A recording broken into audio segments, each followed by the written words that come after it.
जय श्री कृष्ण बधाने। तो आजनु मारू बपोरनु जमवानुं छे भरेला રીંગણનું શાક, આથેલા મરચાં, રોટલી। હવે સૌથી પહેલાં આપણે રીંગણને ધોઈ નાખવાના છે, નાના લેવાના છે।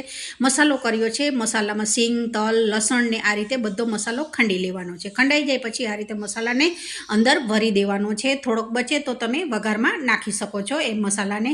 તો તૈયાર છે આપણા ભરેલા રીંગણ।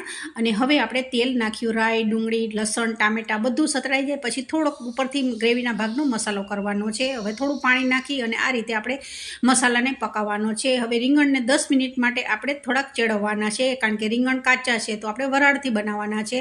ઉપર પાણી પ્લેટમાં નાખી અને આ રીતે રીંગણ સાઈડમાં થાય છે અને બાજુમાં મેં રોટલી બી કરી નાખી છે। તો તૈયાર છે મારું ભરેલા રીંગણનું શાક છે। અને આ મીઠાઈની રેસીપી ઓલરેડી વિધિ કિચન ઉપર 2 દિવસ પછી અગાઉ આવવાની છે। તો આથેલા મરચાં, રોટલી, ભરેલા રીંગણનું શાક તૈયાર થઈ ગયું છે। તો આજનું મારું બપોરનું જમવાનું આ રીતની પ્લેટ છે। તો બધાને